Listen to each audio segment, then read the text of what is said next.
कार्तिक महात्म्य तीसरा अध्याय।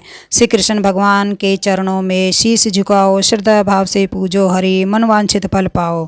सत्यभामा ने कहा, हे प्रभु, आप तो सभी काल में व्यापक है और सभी काल आपके एक समान है, फिर यह कार्तिक मास ही सभी मासों में श्रेष्ठ क्यों है? आप सब तिथियों में एकादशी और सभी मासों में कार्तिक मास को ही अपना प्रिय क्यों मानते, क्यों प्रिय कहते हैं? इसका कारण बताइए। भगवान श्री कृष्ण ने कहा, हे भामिनी, तुमने बहुत अच्छा प्रश्न किया है, मैं तुम्हें इसका उत्तर देता हूँ, ध्यानपूर्वक सुनो। इसी प्रकार एक प्रकार महाराज बैन के पुत्र राजा पृथु के प्रश्न के उत्तर में देवऋषि नारद ने प्रश्न किया था, और जिसका उत्तर देते हुए नारद जी ने कहा, उसे कार्तिक मास की महिमा बताते हुए कहा, हे राजन, एक समय शंख नाम का एक राक्षस बहुत बलवान एवं अत्याचारी हो गया था। उसके अत्याचारों से तीनों लोकों में त्राही त्राही मच गई।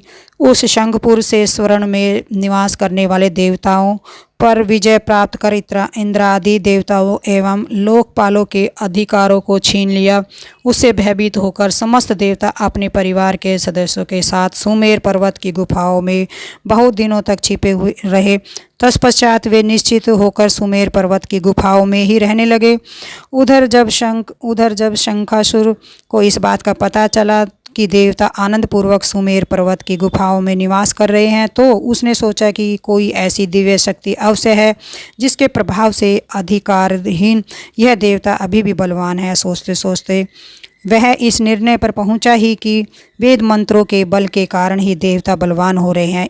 यदि इनसे वेद छीन लिए जाए तो वे बलहीन हो जाएंगे। ऐसा विचार सुनकर शंखासुर ब्रह्मा जी के सत्यलोक से शीघ्र ही वेदों को हर लाया। उसके द्वारा ले जाते हुए भय से उसके चंगुल से निकले भागे और जल में समा गए।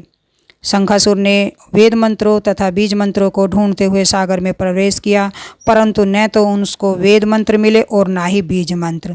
जब शंखासुर सागर से निराश होकर वापस लौटा तो उस समय ब्रह्मा जी पूजा की सामग्री लेकर सभी देवताओं के साथ भगवान विष्णु की शरण में पहुँचे और भगवान की गहरी निद्रा से जागने के लिए गाने बजाने लगे और धूप गंध आदि से बारंबार उनका पूजन करने लगे। धूप दीप नैवेद्य आदि अर्पित किए जाने पर भगवान की निद्रा टूटी और देवताओं सहित ब्रह्मा जी को अपना पूजन करते हुए देखकर बहुत प्रसन्न हुए तथा कहने लगे, मैं आप लोगों के इस कीर्तन एवं मंगलाचरण से बहुत प्रसन्न हूँ। आप अपना अभीष्ट वरदान मांगिए, मैं अवश्य प्रदान करूँगा। जो मनुष्य अश्विनी शुक्ल की एकादशी से देवोत्थान एकादशी तक ब्रह्म मुहूर्त में उठकर मेरी पूजा करेंगे, उन्हें तुम्हारी ही भांति मेरे प्रसन्न होने के कारण सुख की प्राप्ति होगी। आप लोग जो पाठ, अर्घ्य, आचमन और जल आदि सामग्री मेरे लिए लाए हैं, वे अनंत गुणों वाली होकर आपका कल्याण करेगी। शंखासुर द्वारा हारे गए संपूर्ण वेद जल में स्थित है। मैं सागर पुत्र शंखासुर का वध करके उन वेदों को भी अभी लाए देता हूँ। आज से बीज मंत्र और वेदों सहित मैं प्रतिवर्ष कार्तिक मास में जल में विश्राम किया करूँगा। अब मैं मत्स्य का रूप करके जल में जाता हूँ। तुम सब देवता भी मुनीश्वरों सहित मेरे साथ जल में आओ। इस कार्तिक मास में जो श्रेष्ठ मनुष्य प्रातःकाल स्नान करके वे सब यज्ञ में के अवभूत स्नान द्वारा भली भांति नहा लेते हैं, हे देवेंद्र, कार्तिक मास के व्रत करने वालों को सब प्रकार के धर्म, पुत्र पुत्री आदि देते रहना और उनकी सभी आपत्तियों से रक्षा करना।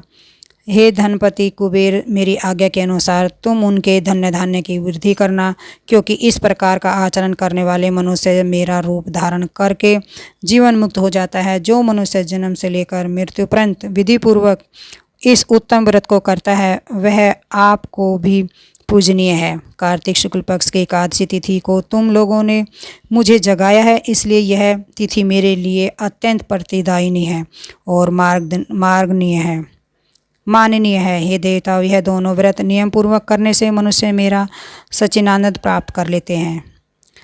इन व्रतों को करने से जो फल मिलता है वह अन्य किसी व्रत से नहीं मिलता है। अतः प्रत्येक मनुष्य को सुखी और निरोग रहने के लिए कार्तिक महात्म्य और एकादशी की कथा सुनते हुए उपयुक्त नियमों का पालन करना चाहिए।